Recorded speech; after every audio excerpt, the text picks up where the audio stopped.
Nakaka-bless po, ano, makitang napaka, full pack. No? Parang sinihan lang ba? Meron sa balcony at saka orchestra. May naka-standing ovation pa. Praise God. Pasensya na po kayo, ha. Pag po sumusobrang saya ko, napapaiyak ako sa pasasalamat sa ating Panginoon. And I do believe kayo din po, no? Okay. Pag daw po pumasok yung, mag-upisa na tayo ng message natin. Relax na po ang lahat. Pag daw po pumasok yung Burman, syempre, narinig na natin to sa mga nakaraang pumapasok na daw po yung, pag pumasok na yung Burmans, pumapasok na yung, cold season. Sa iba, ang tawag nila winter season. Tapos, syempre, sa mga medical field, yung mga doktor, anong tawag nila? Flu season. Kaya nga meron tayong vaccination ng flu vaccine every month ng ganito, di po ba? Flu season. Ano pa? Syempre, dahil panahon ng pandemic. Second wave season daw ng pandemic. Kasi sa taglamig. At syempre, tayong mga Kristiyano, tayong nagmamahal sa ating Panginoong Jesucristo, ang tawag natin ay Christmas season. And this day is exact. Tama bang exact? I will not say exact. But this is the day na in-appoint ng government na natin na this is yung birthday ng ating Panginoong Jesucristo. Nag-greet nyo na po bang bawat isa? Amen. Yes. Amen. Greet po natin ulit. Merry Christmas! Diba? Madalas kasi pag Christmas hindi napapatsyempong na Friday. Pero kaya napaka-special ng araw na to kasi eksaktong 25 ngayong araw na to. Siyempre, di ba? At meron po ba kayong nakita dyan na, ay may nakita ako, grabe, ang tibay ng mga taong to. Hindi naka-jacket. Hindi giniginaw. Ako naka-long sleeve na ako sa loob, naka-blazer pa. Ayan, matatag. Bata pa po sila, no? Pagka ganun, malakas pa. Anyway, talking about all this season, pinangalan na natin ang lahat-lahat. Siyempre, ang title ko is, lupusin ko na. No? Nakita nyo na kanina, pero ayaw niyang gumana. Opo, naka-on siya, green siya. Ayun, ayaw pa din. Yan. Subukan natin, ayaw niya. Ayaw niya. Ikaw na lang, kuya, na. Try natin. Okay, season, the season. Yung title natin, title pa lang, nangungusap na ang ating Panginoon sa atin. Season, the season. Okay. Season, the season. Bakit ko po ginawang title yan? Una, yung mga nabanggit ko kanina, masyadong uso ang word na season ngayon. So, let us season, the season. And then, malalaman nyo pa ang message ng Lord pag binasa ko na po yung text natin. It is a kind reminder from me mula sa ating Panginoong Jesucristo. Habang binabasa ko siya, take it by heart. Habang binabasa ko siya, like God is reminding us. Ang text po natin ay galing sa Matthew chapter 5 verse 13 to 16. Ang sabi doon, you are the salt of the earth. But if the salt loses its saltiness, how can it be made salty again? It is no longer good for anything except to be thrown out and trampled underfoot. And then, ang sabi pa niya, you are the light of the world. A town built on a hill cannot be hidden. Neither do people light a lamp and put it under a bowl. Instead, they put it on its stand and it gives light to everyone in the house. Sa 16, in the same way, ulit sabi po, let your light shine before others that they may see your good deeds and glorify your Father in heaven. Pwede ko na pong tapusin ang message, no? Very clear na. Bakit? Season, the season. For this very purpose. But, syempre, kailangan ko tapusin yung message ko. Okay po. Madalas, makikita natin during this period, ang daming celebration. Pag nagbigay ng bonus, celebration. Kapag Basta ang dami. Kung ano na lang, makapag-gather lang, basta may celebration. Pag December din, nagre-reunion, di ba? Usually, yung mga class reunion, family reunion, maraming celebration at marami pa. Marami din gustong pakasal during December. So, it's another celebration. Ano po ba yung mga category or reason ng tao? Major reason lang po ang nilagay ko. Bakit sila nagse-celebrate? Unang-una, for a good news.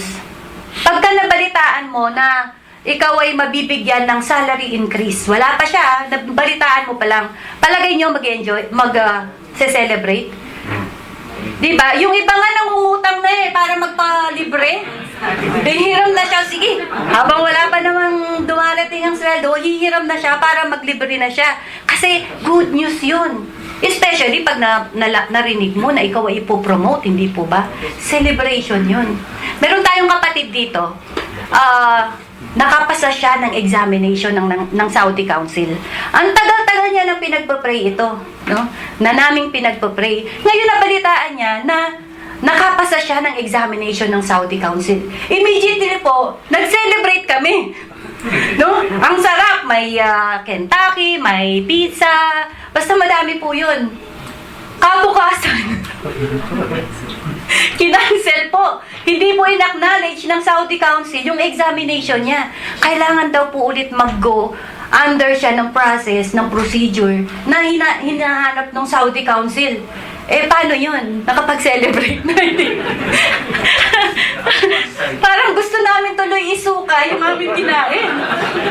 So, ganun po kasi ang tao, no?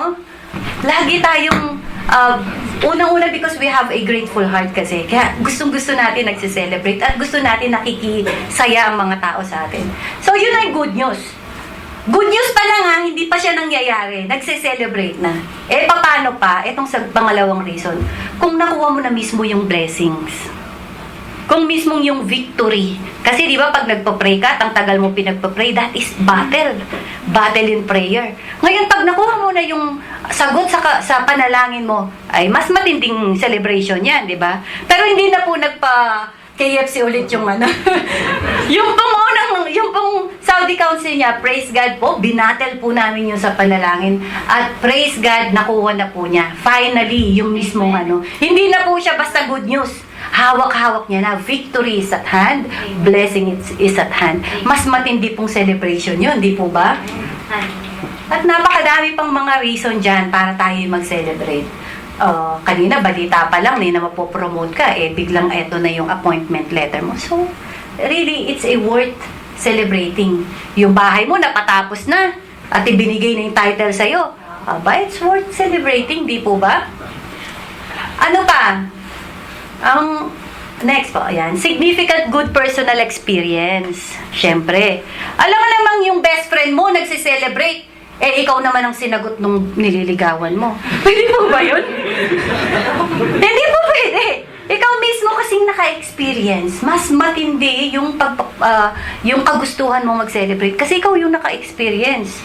Ay magduda ka pag yung best friend mo ang nagse-celebrate, ikaw ang sinagot ng nililigawan mo, no? So these are few reasons, pero palagay ko these are the major reasons bakit po tayo nagse-celebrate. At palagay ko yung Christmas is worth celebrating. Amen? Pasok po ba yung tatlong category kanina to celebrate the Christmas season? Okay, because we received the good news that a Savior is born during that time. And then, pangalawa, the victory or the blessing is already at hand kasi nangyari na yung resurrection. Amen? It's already at hand. And then, yung pangatlo, good personal feelings ng enjoyment mo kasi naranasan mo mismo personally. Tayong mga Kristiyano. Amen? Tayo pong mga Kristiyano. Ngayon, tama po ba yung Christmas talaga ay tawagin din nating celebration season? No? Kasi pagka sinabi mong Christmas season, napakahaba, di ba? Sa atin nga, sabi natin, bare pa lang, mga nagpo-prepare na. Yung iba, actually, umpisa pa lang ng buwan, January pa lang, nagpe-prepare na. Lalo na yung mga raming inaanak. May alkansya na sila Nag-iipon na sila doon para sa pagdating ng darating na Pasko, meron silang pangregalo. Amen? Tama po ba yun? Naalala ko nung bata kami, pagkatapos ng Pasko, meron kami automatic na alkansya. Yung kawayan, no? Yung kawayan, gagawing alkansya ng tatay ko. Yun, yung mga napamasko namin, nilalaglag namin doon. Tapos yung mga baon, nilalaglag namin. Para sa susunod na Pasko, meron kami bubuksan at may pambili kaming bagong damit. Green na green yung kawayan. Pagdating ng Pasko, brown na siya. Sabi sa no. Ganun po, di po ba? So, lifelong talaga, itong celebration na to. Hindi natin lang basta sineselebrate yung specific day na isang araw. No, hindi nangyayari yun. Season po talaga, Christmas season.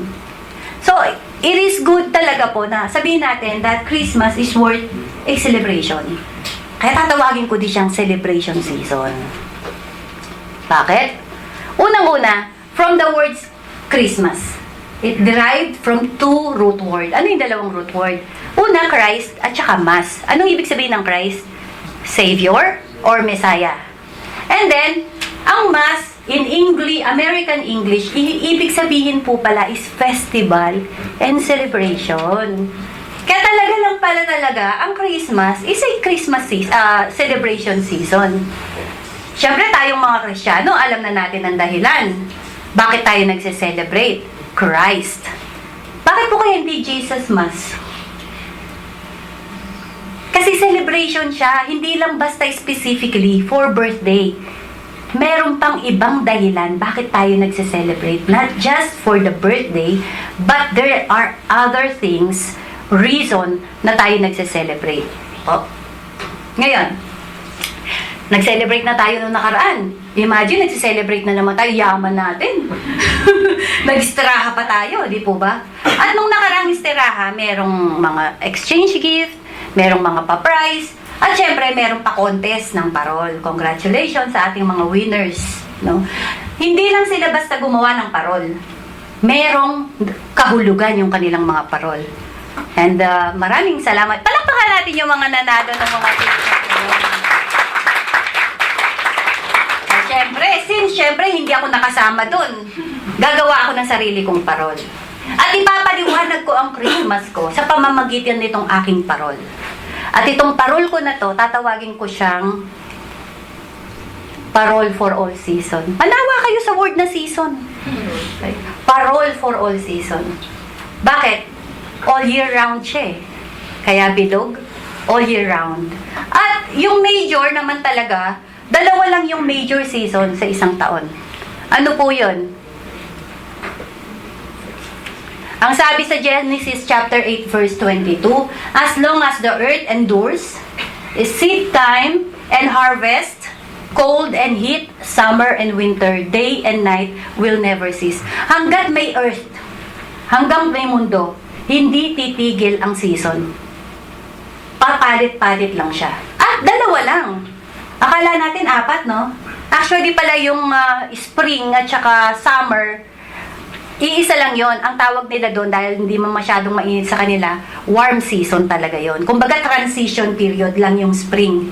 So yung fall at saka winter, transition period yung fall papuntang winter, cold season. So we only have hot or warm season at saka cold season. So pag po talaga ang Bible is accurate niya magbigay ng information, ano? So, dalawa lang talagang season. Kasi kung maghahanap tayo ng 4 season, hahanapin ko ang fall at ang spring sa bansa natin. Wala. Eh, lalo dito. Super hot dito. Di po ba? So, dalawa lang. Okay. Ngayon, itong aking parol, pwede mong isabit for all season. Tama? Kasi kasama siya, nandiyan siya.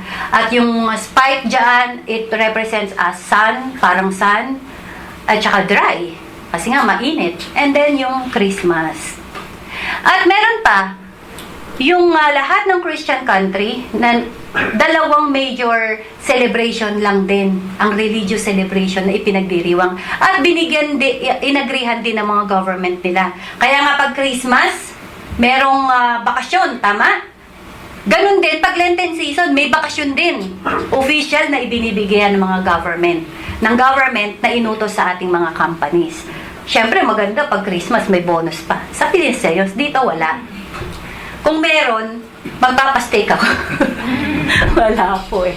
Anyway, so this is a picture ng ating, ng perfect love sa atin ng ating Panginoon. Una, yung love niya, katulad ng kinanta natin ganit na, never ends.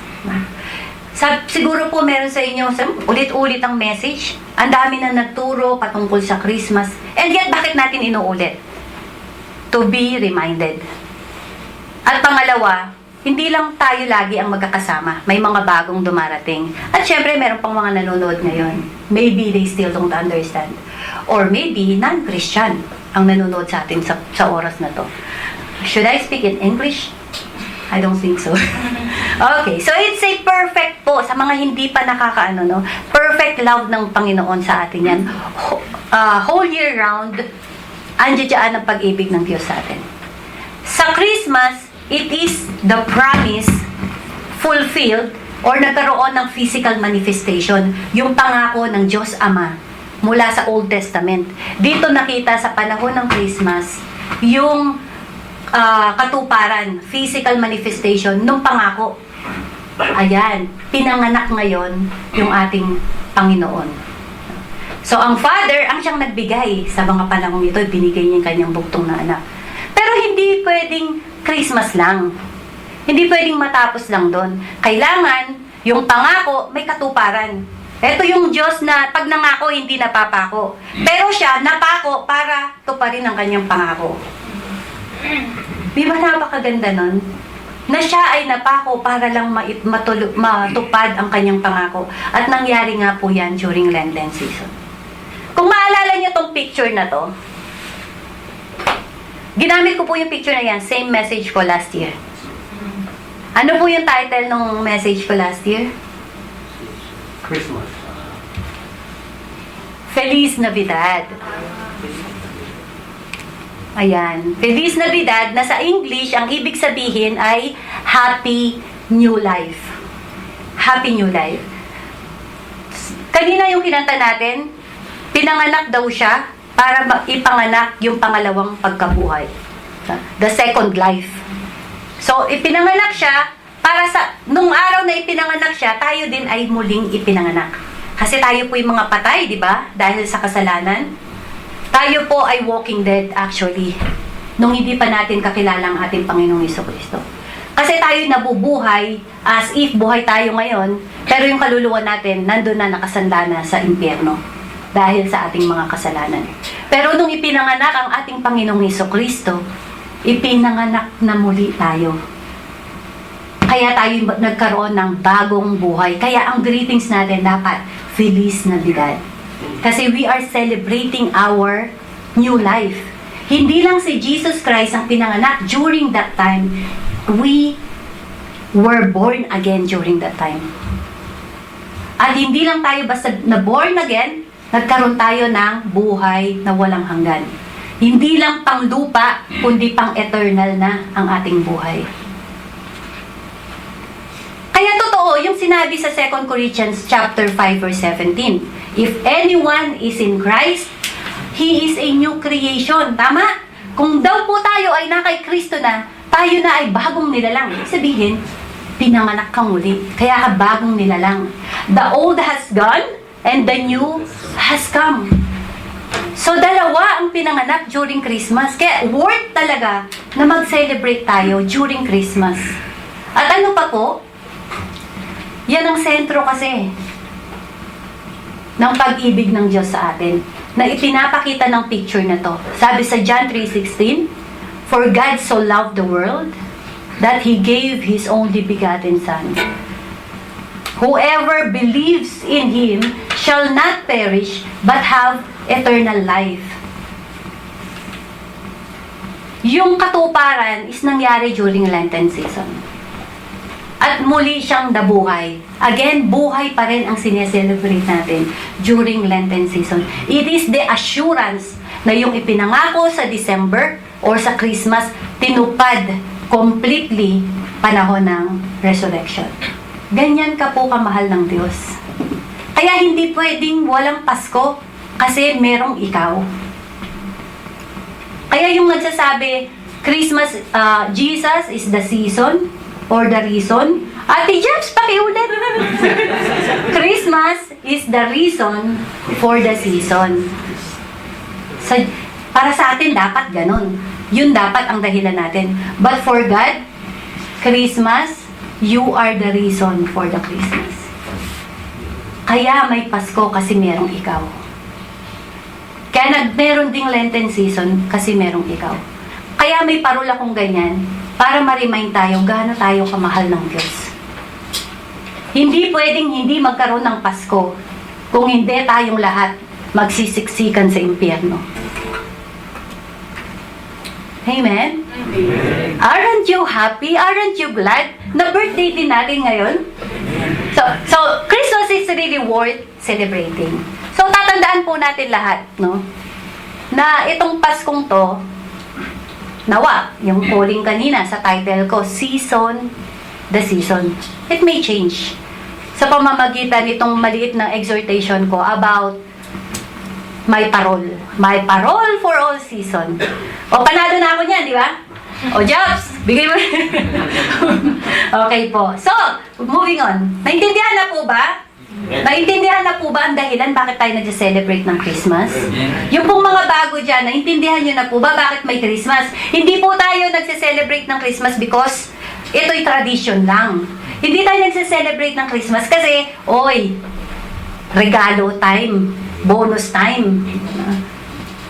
O kaya, uy, malalangisan na naman daw ang mga labi nila ng mga lechon. No? Hindi po yun. Kasi kung yun ang reason, ang dami pong nalulungkot sa panahon na to. Hindi na magiging totoo yung tinuro ni Kuya Bernard nung nakaraan na Merry Christmas talaga. Kaya dito kahit anong reason, kahit anong dahilan, okay lang. Hindi ka naman mamamatay kung wala kang handa sa may lamesa mo. At kung namatay ka man ngayong araw na to, huwag kang mag-alala, may buhay na walang hanggan. Dahil may Christmas. Amen? So, huwag tayong mag-focus at mag-dwell sa mga bagay na yan. Next po.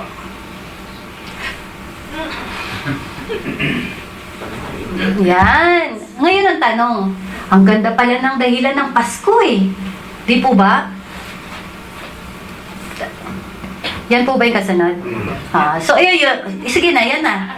Sabi, Christmas po is actually, Christmas, sabi ko kanina, hindi lang sineselebrate yung birthday ni Jesus Christ, kundi birthday din natin sa Second Life.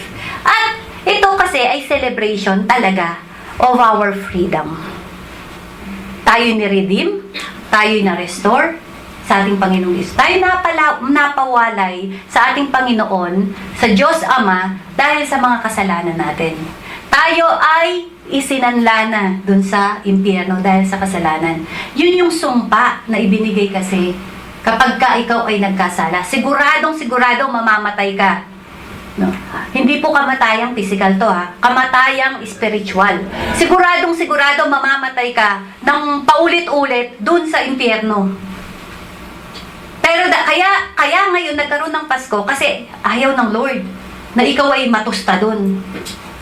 Imbes na kumakain ka ng lechon ngayon, ikaw ang nililechon doon.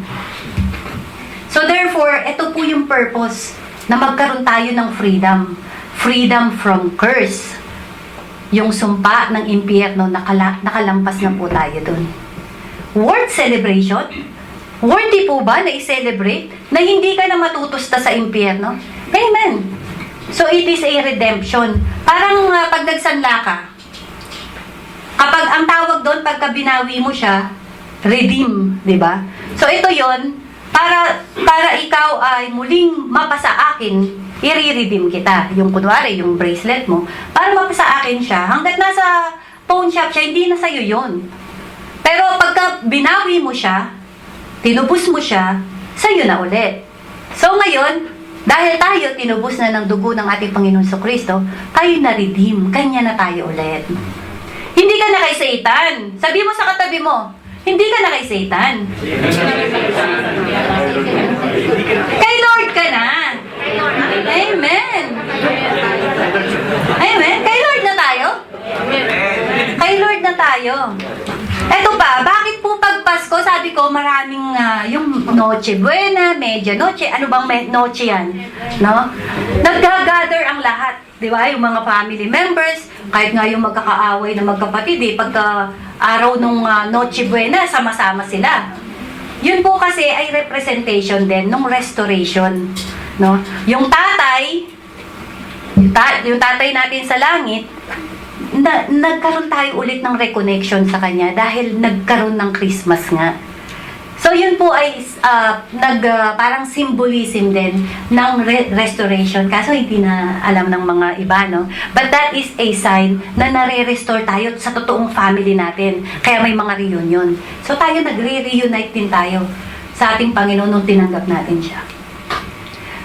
Ayan. Ngayon, ang tanong, sabi ko nga kanina, ulitin ko, bakit ang ganda pala ng dahilan ng Pasko? Ito naman ay para sa lahat. Di po ba sinasabi, for God so loved the world. Hindi naman sinabing, for God so loved Ate Lisel. Hindi word. Lahat po, lahat. Lahat po. Para sa lahat yung kaligtasan. So, bakit may mga bansang hindi nagse-celebrate? Itong bansang to, no? Yemen, lahat ng Muslim country, mga communist country, mga hindi nagse-celebrate ng Christmas. Anong dahilan? Malinaw ba yung sinabi ko kanina? Anong dahilan ngayon? Bakit hindi sila nagse-celebrate? Hindi sila ligtas eh. Anong ise-celebrate nila kung wala silang freedom? Hindi sila. Kasi ang sabi, whoever believes in Him shall not perish but have eternal life. So, klaro, kapag hindi mo tinanggap si Jesus Christ, hindi ka naniwala at nanampalataya sa Kanya na Siya ang tagapagligtas, niloloko mo yung sarili mo at nakikiselebrate ka ng Christmas. I will say it blatantly, even sa mga nanonood natin, niloloko mo ang sarili mo kung nagse-celebrate ka ng Christmas kung wala ka namang salvation. Kung hindi mo naman talaga tinanggap si Jesus Christ sa puso mo. Kung di ka naniniwala na si Jesus Christ is the ultimate and only Savior, siya lang ang daan patungo sa langit. Siya lang ang kaisa-isa na worthy na tatapat dun sa lahat ng kasalanan mo para matubos ka sa impyerno. Kaya kung nagse-celebrate ka ng Christmas at wala ka nito, parang sabi nga nila, sumusuntok ka sa buwan. Suntok sa buwan ang ginagawa mo. Okay? So, ito po yung reason. Una, maybe they received the good news. Hindi sila qualify. Na-receive nila yung good news, di nila pinansin. Yung iba, hindi talaga nila na-receive yung good news. Yung iba, andyan na eh. Nangyari na ang kamatayan ng ating Panginoong Jesucristo. Whether you like it or not, kasama ka dun sa naligtas na yon. Whether you believe or not. Amen? Whether you believe or not, even the non-Christian country, whether you believe it or not, you are part of those people para sa kamatayan ng ating Panginoong Jesucristo. And yet, you don't recognize. Hindi mo tinanggap. And therefore, wala kang personal experience. Tama po ba? So, napakalinaw, napakaliwanag na talagang hindi ka talaga magse-celebrate ng Christmas because of that. Eh, yung iba naman nagse-celebrate, ate. Diba? Sa atin, sa lugar na lang natin sa Pilipinas, merong mga religious group dun na hindi nagse-celebrate ng Christmas. Di sila actually naniniwala kay Jesus as a Savior. At hindi ko na po i-mention kung anong mga relihiyon to. Kilala nyo na. Pero wag ka. Yung kapitbahay namin, relihiyon nila yan. Pero matindi pang maghanda sa amin. Niluloko mo sarili mo, kapatid. Wala ka naman dapat ipag-celebrate. Una, kung pinagse-celebrate mo si Jesus Christ, hindi ka nga naniniwalang Savior siya eh. Di po ba? What's the point? Yung iba naman naniniwala na Savior. Oh, maraming Katoliko dyan. No? Naniniwala na Savior at iba pang mga reliyon. Pero, sabi nga natin, ni-replace nila yung Christ ng X. Ano po yung representation ng X? Wrong. Pero niretain nila yung mass. Anong ibig sabihin ng mass kanina? Celebration. Wrong celebration. Kaya makikita natin, nagse-celebrate sila. Asan sila? Nagiinuman. Nasa party. Nagwawala doon. Woo! Yung iba, naguhubad pa during the party. Nakikita po natin yan, di po ba? So, wrong kasi. Wrong celebration ang nangyayari. Thank you, Kuya. Ayun, maraming salamat po. At ako'y take a break. Wrong kasi. Wrong celebration. Ito pa, oh, ang dahilan nila. Ay, ang Christmas daw ay sa mga kabataan, sa mga bata. Kaya pagka-Christmas, maraming regalo yung mga bata. Pero after mo ibigay yung regalo mo sa bata, saan yung mga bata? Nasa isang sulok, nagta-tablet, nag-games ng ML, lahat-lahat na. Tapos nasaan kayo? Umpukan kayo doon, nagiinuman kayo. Asan ang purpose? Pati yung purpose na pinalit nyo kay Jesus Christ, yung mga kabataan, yung mga babies, yung mga maliliit, wala din, hindi rin nabibigyan ng tamang atensyon. Nagiinuman kayo sa harapan ng mga bata. Ano pa? Nagpa-parlor game sila ngayon. Ang daming kabataan, pero yung mga laro nila ang babastos. May mga double meaning. Tawanan sila ng tawanan. May mga bata doon. Nasaan ngayon? Tama po ba? Kaya, X, wrong celebration. Pinalitan mo yung Christ. Di po ba yung algebra? May equation na laging sinusolve. At si X yon. Ano yung value lagi ni X?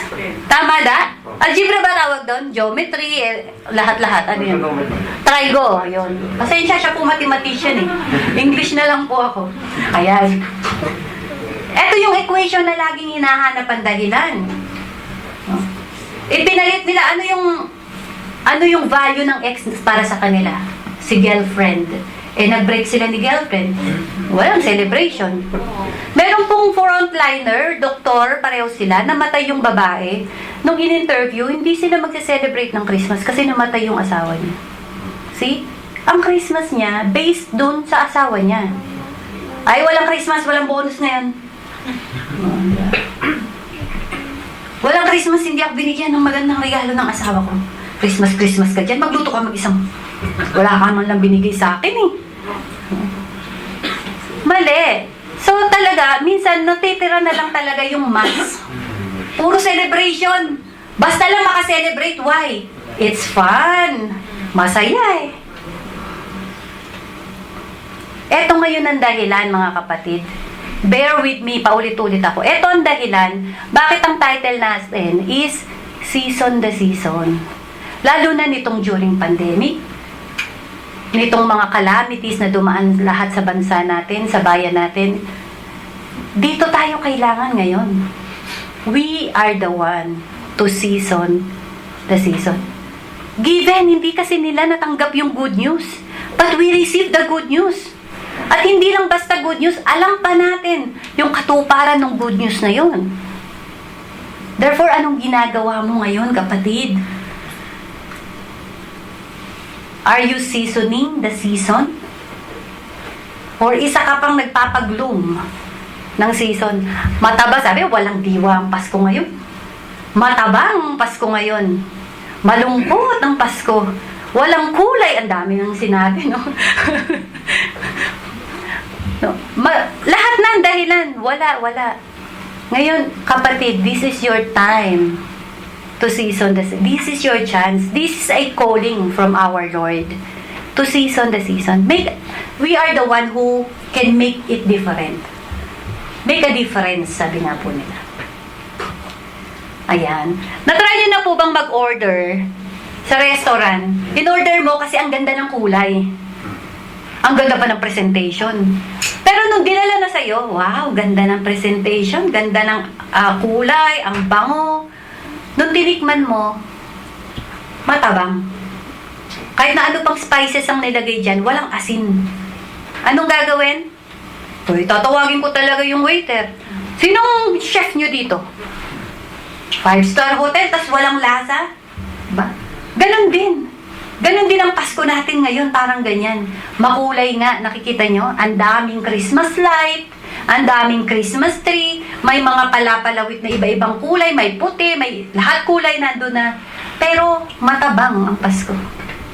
Kasi nga, wala yung tunay na dahilan. Eto ka ngayon. Tanggalin mo lahat ng mga yan. Asin lang ang matira. Good na. Nasubukan yung isda lang, lagyan yung asin, ihawin nyo, masarap. Isda, lagyan nyo ng asin or manok, ihawin. Or perito, kahit karne, masarap. Kahit walang paminta, basta asin lang. Because ang sabi, salt is good. Huwag sobra ha, Kuya Dennis, huwag sobra. Basta huwag sobra. Yan, salt is good. Yan lang ang pagkain na sinabi ng Diyos na good. Salt is good. At ngayon, how could we season now the season? Kung ikaw, kung malamya ang Pasko sa family natin or sa isang community, how could we season the season now? One, balikan natin yung ating text kanina. Kasi nandun din po ang sagot. At alam ko, narinig nyo na kanina at naintindihan nyo na. Sabi, be the salt of the earth.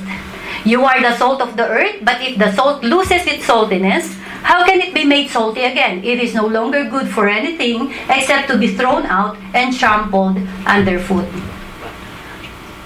May lasa ka pa ba, kapatid? Nagbibigay ka ba ng saya kapag dumating ka sa isang mga grupo? Naiiba ba o nako, nagdong sumasama? Mapait na yung dinatnan mo, mga bitter na yung mga taong dinatnan mo. Pagdating mo, ala, nilagyan mo pa ng asim.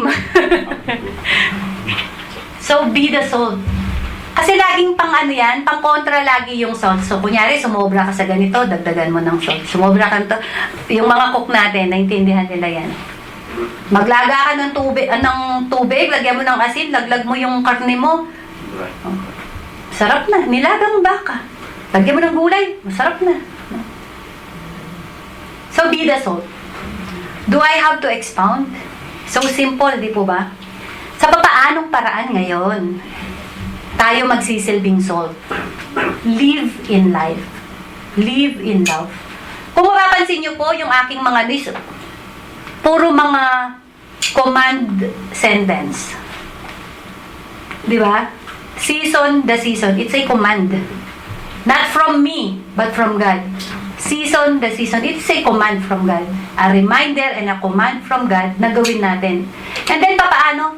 Live in love. I'm not saying, please live in love, but live in love. Yan ang gusto ng Diyos sa atin. Kasi ang sabi sa 1 John 5, 7 to 21, kung gusto nyo pong basahin. Pero kinuha ko lang yung 16. And so we know and rely on the love God has for us. God is love. Whoever lives in love, lives in God and God in them. So, ibig sabihin lang po, kung tayo namumuhay na may pag-ibig, tayo namumuhay kasama ang ating Panginoong Jesucristo. At sabi pa po dun sa mga preceding mga verses dyan, di ko na nilagay, pag daw po tayo namumuhay sa pag-ibig, nalalaman na tayo ay mga tagasunod at disciple ng ating Panginoong Jesucristo. Kapag in love ang isang tao, lahat ng nakikita niya ay makulay. Tama? Paggising niya, nasa mood siya agad. Lalo na kung pupunta siya kay nililigawan o girlfriend. Kasi iba kasi ang aura ng love, hindi po ba? Kaya lahat umaayos pag merong love. Kasi isa pa, kapag sa love, ano po yung character ng salt? Yung una, savor or flavor. Nagdadagdag ng lasa or flavor. Di ba nga, pag sabi nila yung relationship, hindi na maganda yung samahan nila kasi wala na yung love. Kaya makikita mo din sa mukha nila, gloomy sila. Walang sweetness, o yung love, pampasweet din yan. Okay?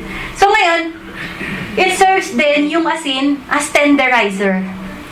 Tama? Ginamit po yan, nanood kami yung sa steak, kung paano mapalambot, yung mga low grade na steak. Gumamit sila ng asin, yung isa pineapple, yung isa ay kiwi. Pare-pareho po sila nagpapat-tender. So, kung may tao na matigas na ang puso dahil sa galit, no? Love can tenderize. At ikaw yun kasi, kapatid. Ikaw yung salt na magpapatenderize. Hindi lalo mong patitigasin, susulsulan mo pa. Huwag ganun. Huwag ganun. No? So be the tenderizer. Pakisabi nga, I am a tenderizer. So huwag nang sulsul, kapatid, ha? Maging sanhi tayo ng peacemaking. Ano bang karakter ng asin? Preserved. Diba? Yung daing. Ang isda, pagka natagalan ng konti, maanta, mabaho, sobra, diba? Pero lagyan mo ng maraming asin, kahit ilang taon, buhay pa yan. Lalo na pag sobra sa asin. No? So yun kasi ang purpose natin, i-preserve yung relationship. Tayo dito bilang magkakapatid, i-preserve natin yung unity dito sa simbahan. I-preserve natin yung community natin bilang magkakapatiran.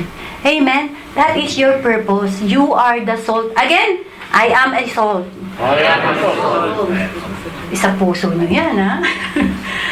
Okay, ano pa? Pangalawa, 3 lang naman. 3 lang, paano natin isi-season yung season? Be the light of the world. You are the light of the world, a town built on a hilltop. Ba't may hilltop? You are the light of the world. A town built on a hill cannot be hidden. Neither do people light a lamp and put it under a bowl. Instead, they put it on a stand and it gives light to everyone in the house. Baka naman yung ilaw nyo nasa ilalim ng lamesa. O tinakpan ng mangkok. Patay yun sigurado kasi walang hangin na pumapasok. Papaliwanag ko po pa.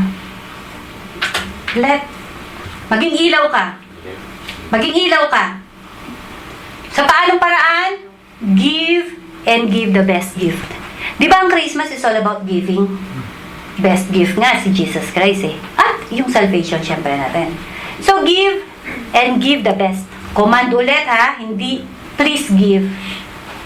You might give. We could give. No, it's a command, give. Kung nagbigay ka na rin lang, ang sabi nila, lubusin mo na. Ibigay mo na yung best gift. Ano yung best gift? Sa Psalms 119, 105, ang sabi doon, the word of the Lord is a lamp unto my feet and a light unto my path. So light. Ano daw yung best gift? Word. Yung good news. Kaya po sa ibang mga Old English, ang greetings nila hindi Merry Christmas. Ang greetings nila, Good Tidings. Good Tidings kasi good news. Yung magandang balita. Ano yung magandang balita? Salita ng ating Panginoong Jesucristo. That is the word na minimension sa Psalms 119. So pag mag-greet ka, Good Tidings, or it's better, Jesus love you. That is the best greetings na maibibigay natin. Or, you are saved. Kung Christian na, you are saved. You are blessed. Amen? So, ang sabi po sa 2 Timothy 4, sa Timothy, ba't walang verse or Timothy 4, 2-3, preach the word, be prepared in season and out of season. Ayan, narinig nyo na naman yung season. Ibig sabihin lang, yung pagbibigay hindi lang sa araw ng Pasko. In season or out of season. Sa lahat ng panahon, kailangan ready ka. Ano po daw yung ibibigay? Preach the word. Preach the word, kapatid. Baka wala kang best gift pa na naibibigay. Kahit yung iPhone Pro na sinasabi nila, walang match yun dito. Kasi yun naluluma at hindi ka madadalo nun sa langit.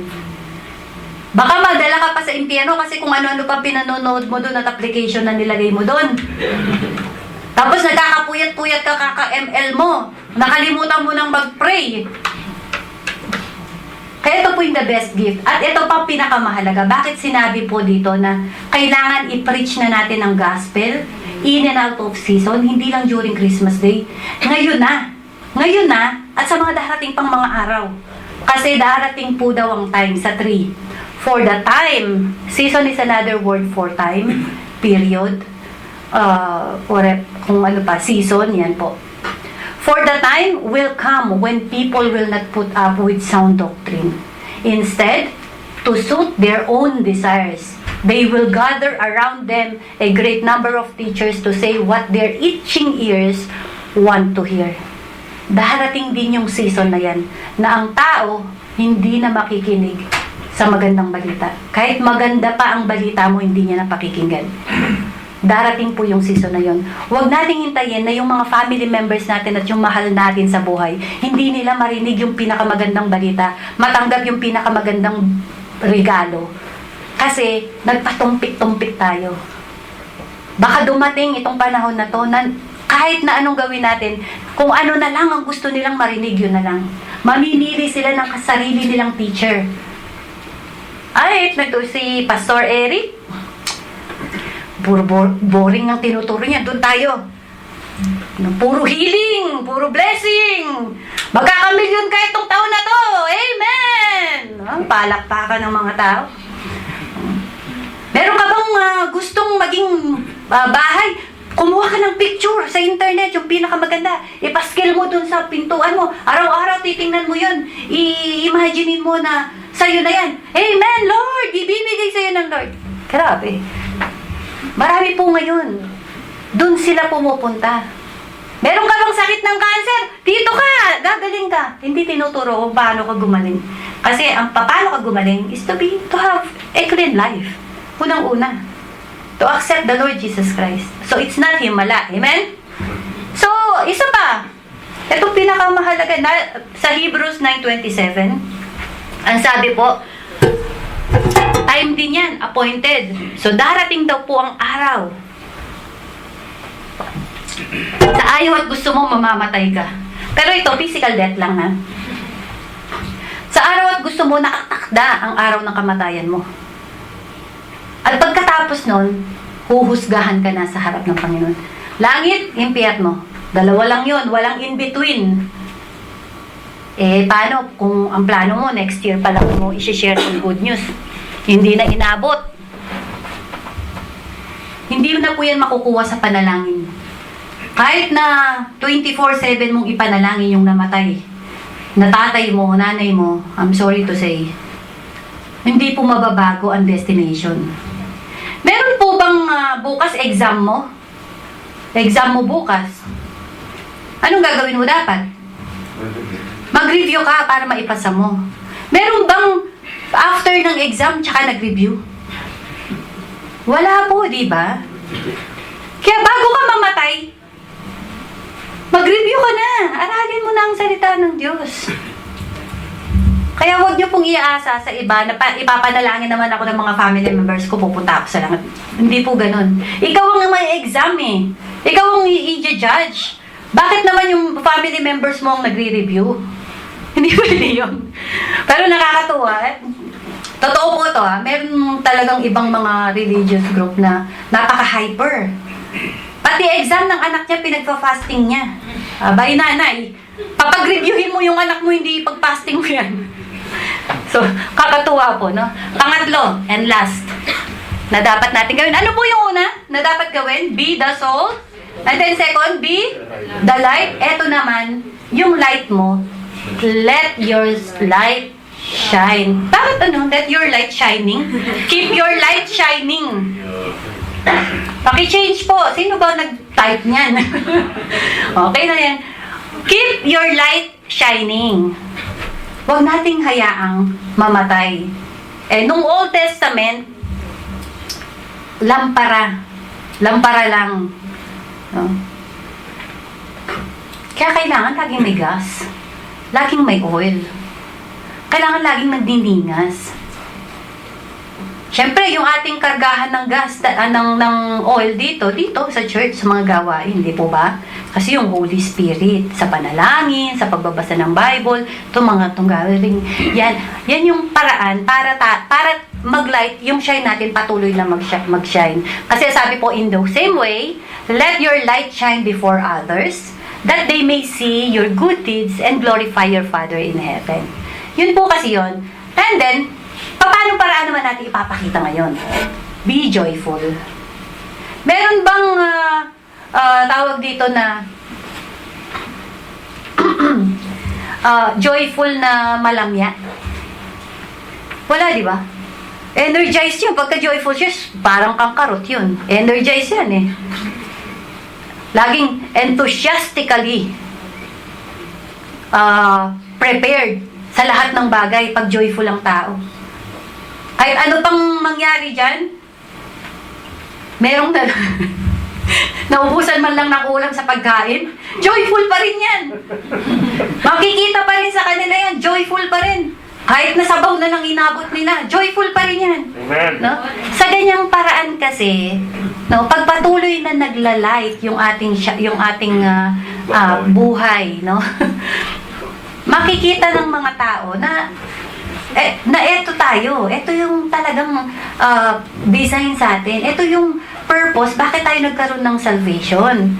Para tayo din maging silbing maglight. Yung tinuro ni Pastor Eric nung anniversary, it's about light, di ba? Ano yung title, kuya? The Great Light o The Illumination? About light. Siya yung the light of the universe. So dahil tinanggap natin si Jesus, tayo din ay naging ilaw na. Amen? So sabi po dito, rejoice in the Lord always. Pag sinabing always, lagi. So hindi ka joyful ngayon, bukas gloomy ka, parang ako minsan.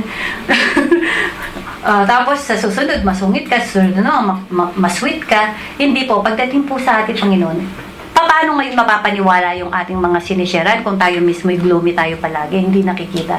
Kasi wala naman kasing dapat hindi ikatuwa. Bakit? Laging may solusyon sa lahat ng problema. Huwag tayong malugmok doon sa mga problema ngayon. Sabi kasi, rejoice in the Lord always. Again, I will say, rejoice. Ulit-ulit, rejoice. The Lord is near, do not be anxious about anything, but in everything, by prayer and pleading or petition, with thanksgiving, let your request be known to God. And the peace of God, which surpasses all comprehension, will guard your heart and minds in Christ Jesus. So kahit anong sitwasyon, you have the peace. Kahit anong problema, you have God. Just pray. Kaso nga ibang focus natin, kaya hindi na tayo nakakapag-pray. Hindi ka nagsiserve as light. Hindi ka rin nagsiserve as salt nun. At the same time, mamamatay yung ilaw. At mawawala yung lasa ng asin. Amen po? Malinaw po ba? Tatlo lang siya. Be, and keep your light shining. Keep your light shining. So, ina-accept niyo po ba yung challenge ng ating Lord sa atin?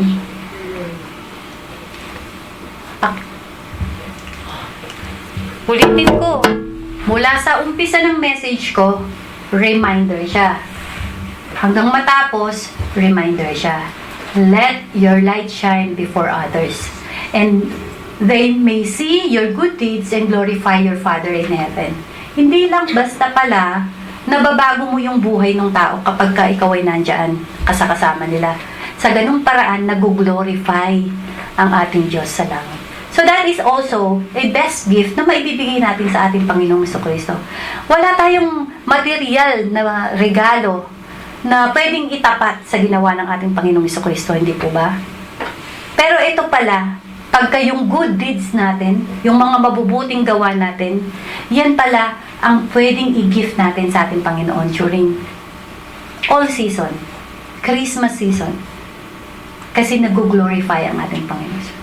So let us serve as salt and light of the world, and let us keep the light shining para mag-glorify ang ating Diyos Ama sa langit. Ang ating Panginoong Jesucristo ay matuwa din. Meron po dito, actually natuwa ako nung kakanta tayo, di ba? Ngayon.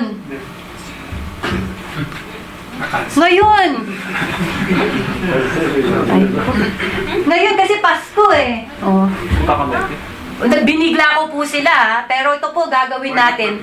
Kasi yung message natin, sumakto dun sa kanta na to. Sige, umupo ka na dito, Kuya Eric, kasi kakanta tayo. Seryoso ba? Seryoso talaga ako. Okay, babasahin ko po itong ano, napakaganda po kasi nito. Di po ba tayo magsiserve po tayo as light? Pag kinanta na natin to, pwede mong tingnan yung katabi mo at sabihin mo sa kanya, naging ilaw ka sa buhay ko. Kasi minsan, kasi alam nyo, minsan, ang tao, kasi minsan ang tao, kailangan niya ng ano, ng good words to hear.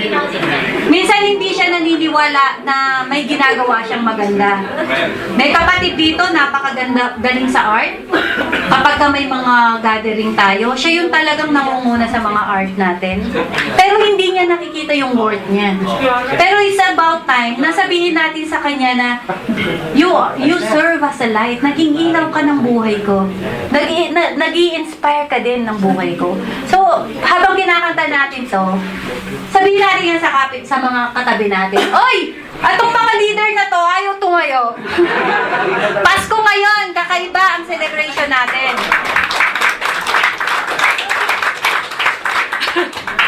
O sige, Kuya Ed, ito yung aking pinakamagaling na ano eh. Songer. Dito ata tayo sa harap mo. Kuya, kailangan mo to. Ate Ro, kailangan ko po ng tulong. Ate Lisel, dito tayo. Nabigla po kami. Ate, akit ka. Kuya, dito. Oy, hindi po to napaghandaan Napatsyempo lang. Napatsyempo lang po yung lyrics. Napakaganda. At natataon siya dun sa message. Ayan. Ito po kasi laging nire-request to nung isang kapatid dyan eh. O, sabihin ko pangalan niya. Sabi niya, kapatid, magbigay naman kayo ng special number ng mga leader. Sino yun? Oh, nakapula siya eh. Marami ata nakapulaan siya. Ano siya? First time niyang umupo bandang harapan. Ari ka. O yan. Si Kuya dito. Supportahan niyo po kami mga kapatid. Tumayo po tayong lahat.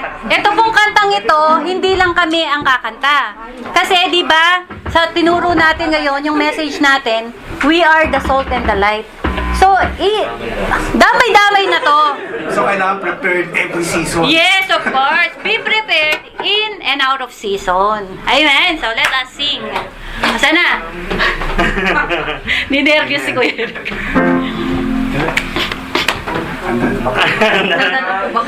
Haba pong kinakanta, internalize nyo yung mga messages. Ayan ay message para sa atin lahat. Okay. Sorry na kayo lang. Hindi po kasi prepared. Pasensya na, ano? Nagulat lang. Go!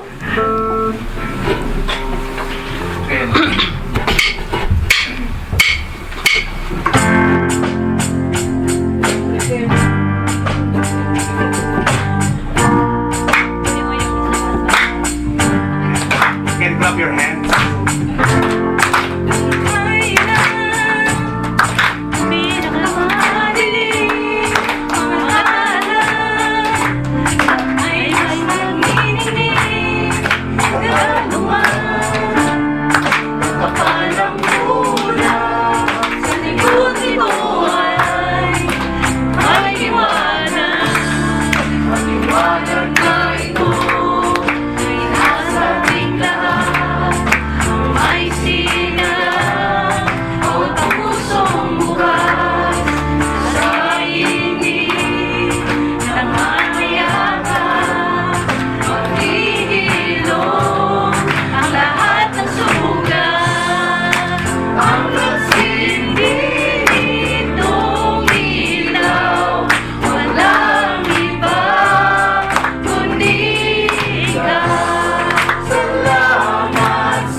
talented na mga leaders.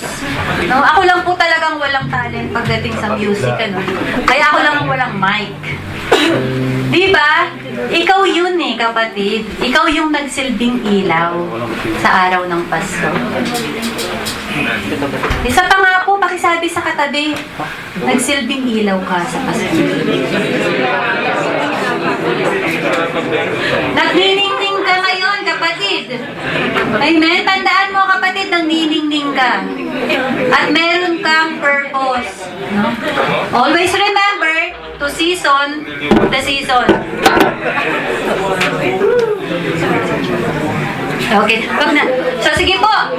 Muli, hayaan yung batiin ko kayo ng Feliz Navidad. The reason of our celebration because we have a new life, and hindi lang dahil we have a new life, because we are celebrating yung freedom natin. Remember, wala nang sting ang kamatayan sa atin. Hell has no power over us because we are saved. Amen? Glory to God. Hallelujah. Close ko lang po sa prayer. Lord, muli maraming salamat, Panginoon, sa napakagandang reminder mo sa amin to serve as a salt and light and to keep our light shining before men so they may see the good deeds of your children and for you to be glorified alone, O God. Kaya Lord, maraming salamat. You gave us the reason to celebrate this season. Thank you for your love. At eto kami, always celebrating, and should not only celebrate during Christmas Day, but all the seasons of our life. Hindi daw, Lord, patuloy ka namin pupurihin, sasambahin at dadakilain, sapagkat ikaw ang nag-iisang Savior namin. Ito po ang aming panalangin in Jesus' name. Amen.